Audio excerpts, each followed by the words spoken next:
યમનો ભય, રાજાનો ભય, પ્રજાનો ભય વગેરે હોવા છતાં તેને નહીં ગણકારીને અવળે માર્ગે જાય છે.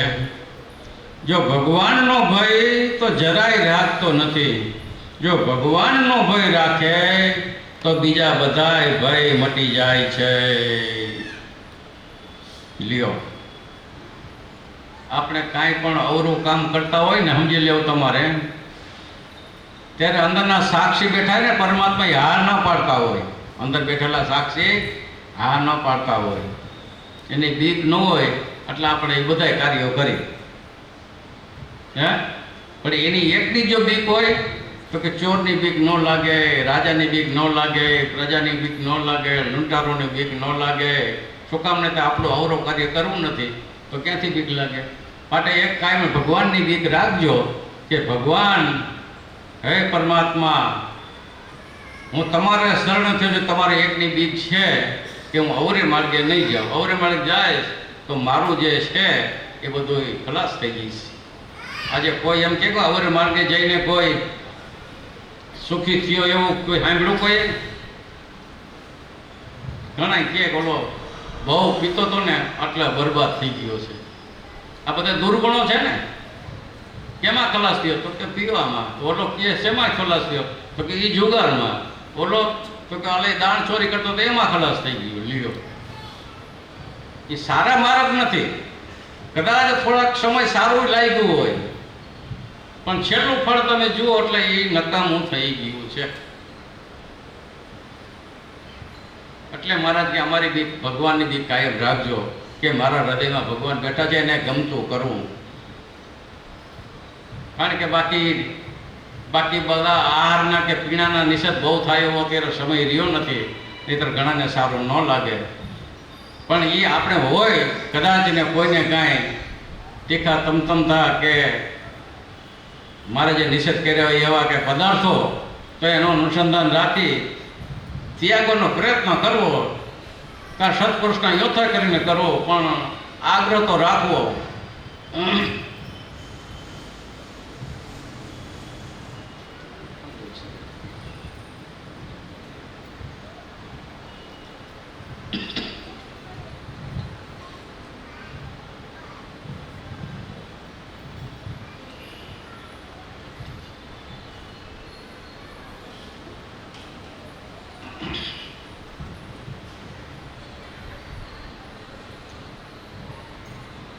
બધાય ભય મટી જાય છે.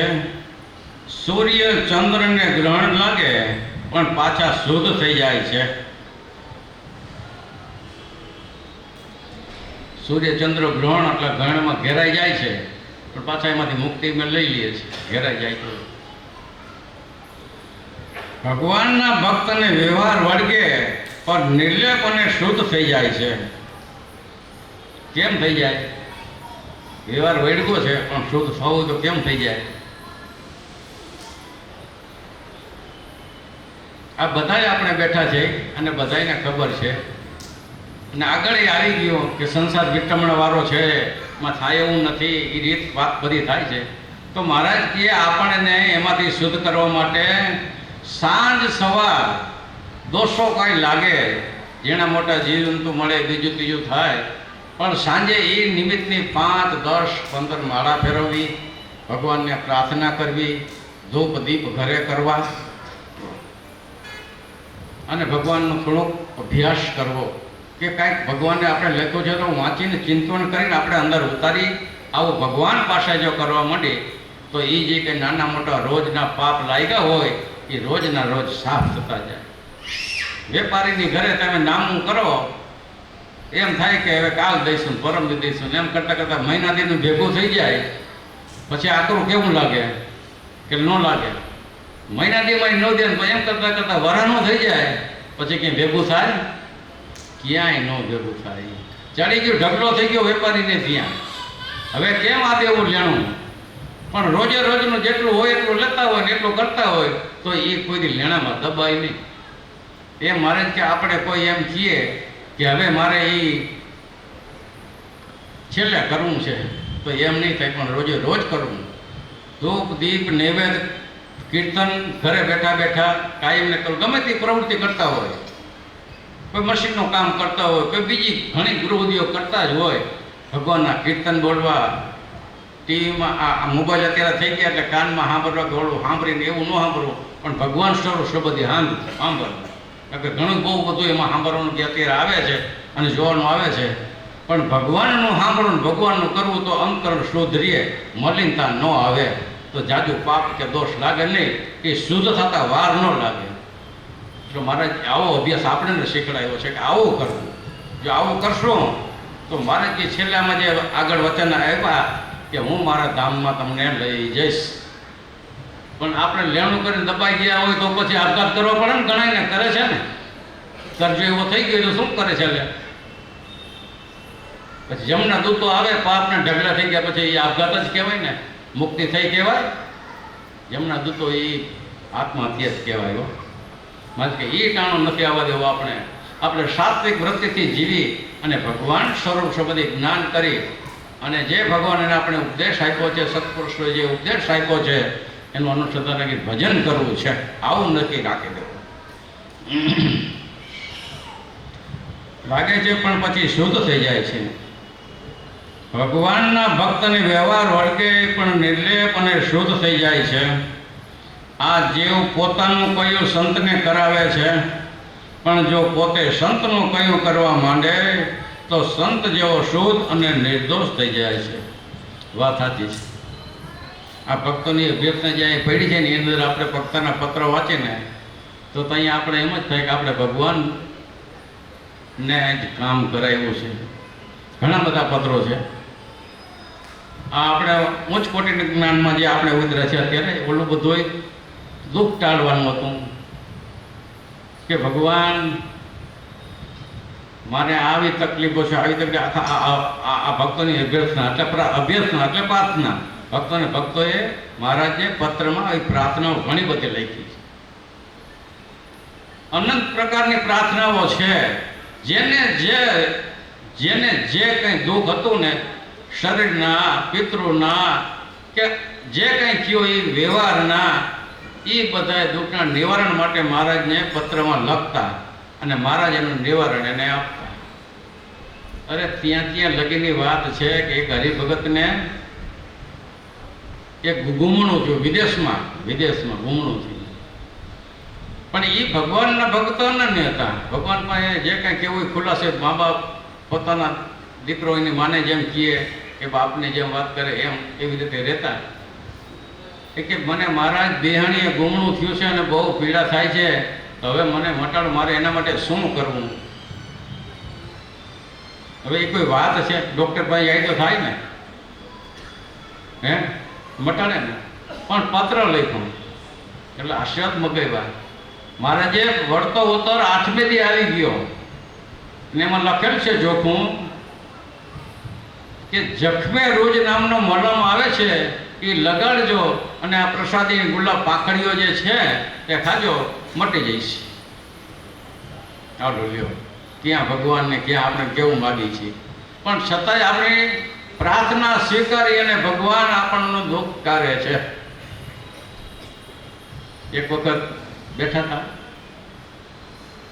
અને મહારાજ ભેગા જુનાગઢ બેઠા હતા ને, ત્યાં હરિભગતનો પત્ર આવ્યો કે મા બાપ તમે દીકરો આપ્યો, બહુ સારો કર્યો, એવી ઘણી પ્રાર્થના એમાં છે, પણ ટૂંકમાં સાર એટલો લઈ લે પણ કે કજિયા બહુ કરે છે, તો હવે એનો કંઈક અમને એનું સૂચન કરો, હવે છાનો એવો આશીર્વાદ આપો. મહારાજ પખો પત્ર વાંચ્યો, પત્ર લખીને જવાબ આપ્યો મહારાજે. પણ મહારાજ પછી રમત કરતા શું બોલ્યા કે દીકરા દેવાય અમારે, છાનાય અમારે રાખવા છીએ. એની માં નો રાખી હકી કે એની માં એટલું નો રાખી હકી કે પણ છતાં ભગવાન આવા દયાળુ, આપણે જેવી નાની મોટી જો પ્રાર્થના કરતા હોય તો એ જો આપણે જેને વિશે સ્નેહ હોય ને હેત હોય તો એ આપણું ભગવાનને વિશે છે તો એ તરત દૂર કરે છે. આવા દયાળુ મળ્યા છે ભગવાન અને સેવા મળ્યા છે. નક્કી માનજો. આપણે જેમ વાત કરી આગળ કે ઋષિમુનિ રાપડા થઈ ગયા, પણ આ કોઈ મળ્યું નહોતું, પણ આ મળી ગયા છે એ આજે. તો ભક્તોએ જેમ સંતો કે ભક્તો જેમ પ્રાર્થના કરે એવી કરે છે. અને કર્યું છે બધાને અનુભવ છે. જ્યારે એકાંતમાં બેસો ત્યારે ક્યારેક વાત સાંભળો તો એ ખબર પડે કે સંત પાસે આપણે શું શું કામ કરાયું છે, આપણે સંત પાસે શું કરવું. અને સંત રાજી થકા કરે છે. રાજી થકા શું કામને કરે છે? જો એ જીવાત્માનું શરીરનું દુઃખ હું કાઢીશ અને એ જો સારું થાય તો એ કાયમને માટે ભજન ભક્તિમાં જોડાય. ભજન ભક્તિમાં જો દેહના અંતે ભગવાન એને ધામમાં લઈ જાય અને એ જીવ સુખ્યો થઈ જાય અને આવાગમન છે મટી જાય. એટલા માટે એ સંત એવા દયાળુ થઈને હું દુઃખ ટાળે છે. વિચાર કરો, સામાન્ય વાતું નથી. હવે એ એક વાત, હવે કોને વાત કરી મને હું ભૂલી ગયો છે. આ બધા સમૂહ જાજો હતો પણ એ અમે 2 જ જણા બેઠા હતા. એક મેં કીધું તમને જ્ઞાન તો ખરું. જેમ પેલા તીર્થોની વાત આવી, તીર્થો સ્નાન ધોઈ મહારાજી તીર્થોમાં જાય અને પછી સંતના ચરણોમાં જાય છે, એમ સંત બીજાના દુઃખ લે છે કે પોતાને નિર્ભય કરી દે છે. સંત છે બીજાના દુઃખ તમે પ્રાર્થના કરો એટલે તમારા સ્વીકારે છે. તો એ પાપ જે એને જે કર્મો કર્યો કે જે કંઈનું દુઃખ હોય એ પોતે લે છે સંત. અને સંત પછી કે પોતાના દેહમાં રાખી અને એને ભોગવે પણ છે. અને દુઃખ બીજાનું લઈ અને પોતે દેહથી પર એટલે દેહ દુઃખી પણ દેખાય છે. આવું નજરે બધાએ નિહાળેલું પણ છે. પણ એ જે સમજતા હોય એ વાતને બધા સમજી શકે. જે બીજાને જે પારાબ્રહ્મનું જે કાંઈ હતું એ પોતે રહી અને બીજાને સુખિયા કર્યા છે. વિચાર કરો, એ સામાન્ય વાતનું નથી. આ એ પ્રત્યક્ષ ભગવાન અને પ્રત્યક્ષના સંતો છે ને એ જ કરી શકે.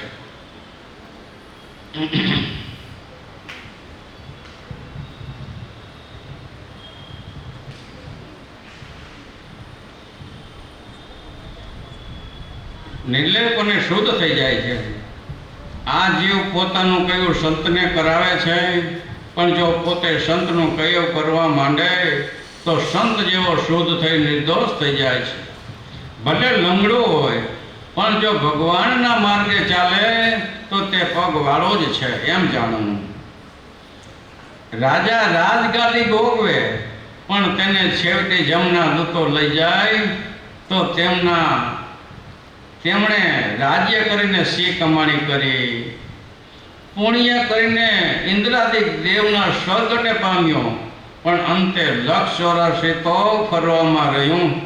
તો દેવ થઈને પણ છેવટે કયો લાભ મેળવ્યો. સાધુ સત્સંગી હરિભક્ત થયા અને ભગવાન સંભાળ લેવા ન આવે તો કઈ કમાણી કરી. ભગવાન અને સત્પુરુષો જે અંતે લેવા આવે છે ને એ જ સાચી કમાણી છો. તો કમાણી શું કરી? રાજા રાજગાદી ભોગવે પણ છેલ્લે કે એમના દૂતો લઈ જાય તો રાજગાદી ભોગવીને પછી શું? યમપુરી. ના, એ કરવાનું છે કઈ થયું નહીં. મહારાજે તો દેવોની પણ આમાં લખી વાત કે ઇન્દ્રાદિક સ્વર્ગને પામ્યો પણ એનું પુણ્ય ખલાસ થયા પછી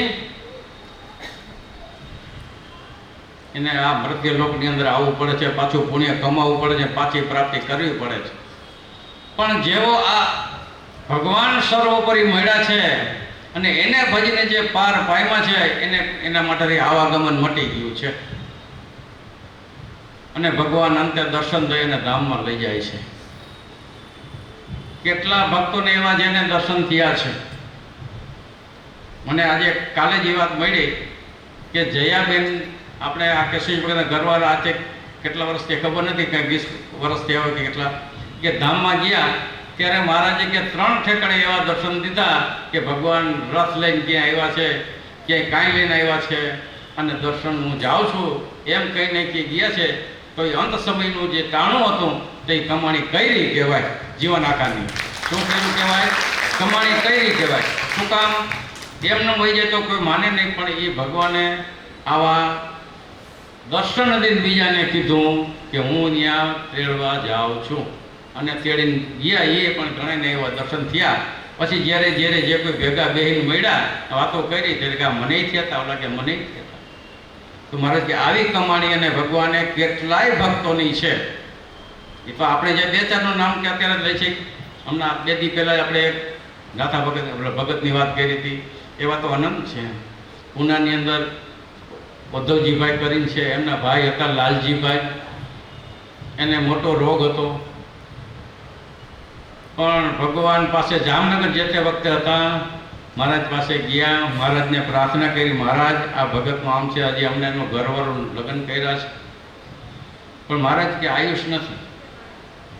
મહારાજ કે એનું આયુષ નથી, ભજન કરજો. પણ છતાં